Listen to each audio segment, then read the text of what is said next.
Hey you guys, it's your girl Miss Danisha.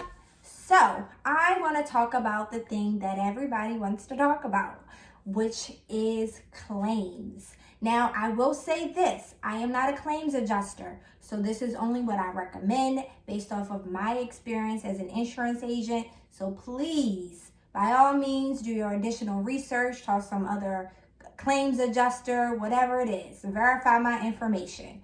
But this is what I recommend. So the question is, when do you put in a claim? And particularly, we're going to talk about auto. So when do you put in an auto insurance claim, right? Because a lot of times we put in our claims and honestly, the insurance company didn't pay out anything, but that claim that you put in is reported and it is documented.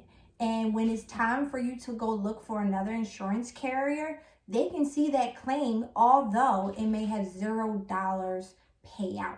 So when do you put in a claim? It's like, when do you use your insurance that you've been paying for every single month, right? So my suggestion is, if you get in an accident, right, and it's clearly, when I say clearly, it is clearly 100% not your fault, get the other person's insurance information and contact their carrier. And what happens is, when that way your insurance company does not have to partake in it, you're going directly to their insurance company. And once you tell them what happened on the scene and all that wonderful good stuff, they actually verify your story with their insured. And so if they know that it is their fault, then they're going to say, hey, yes, I take liability for it, and they get the ball rolling and pay out everything that's needed. Now, in a situation where it is, kind of iffy, you don't know if it's your fault, you don't know if it's the other person's fault, or even if that insurance company that you're going through is giving you a hard time, then that's when you need to pick up the phone and call your own insurance carrier. The company that you're paying every single month, they're going to make sure that they take care of their clients. And so they're going to put you in that rental car probably within the next 24 hours. They're going to make sure that your car is being towed to the right location. They're going to pay off everything that's needed dealing with that claim. Now, what happens is, even though it's not your fault, the insurance company that you're with is going to pay out everything they need to pay out. And then they're going to go after the insured who is at fault, right? Because it's not your fault. So they're going to say, hey, I need my money back because I had to pay on the behalf of my client. And so I need my money back when it wasn't my client's fault. So that's when you should put in that claim, right? So just to recap, just so I know I gave y'all a lot. And so I want to be able to break it down for you. So if you are in an accident and it is clearly not your fault, get the other person's insurance information and contact their carrier. So that way your insurance company will not put that report in under your policy.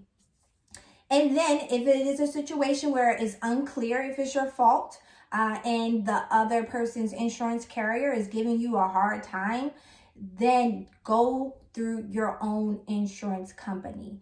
Now, like I said, it will come up on your report. So if you do shop around or anything like that with another carrier or switch insurance companies, then they will see that not at fault accident. It may say $0 payout because technically the other insurance company will pay for it, but it will be reported on your report. And the way that insurance companies work is that claim can count against you when you are shopping around for insurance. And that's the truth. It's just the world we live in. All I can do is just give y'all the information. It's not your fault, but you might in the later on have the repercussions of that claim that you put in.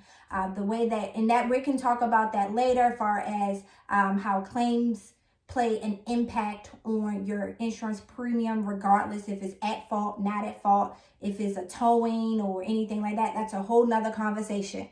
But but with that being said, you guys, do your research. Certainly look more into it. Like I said, this is my suggestion. I am not an insurance claims adjuster. That is not my role. I am an insurance agent, but I am familiar a little bit about the insurance claims process. So, you guys, I hope you learned a lot just off of that brief 5 minutes. But if you have any other questions, concerns, comments, anything, certainly DM me, message me, call me.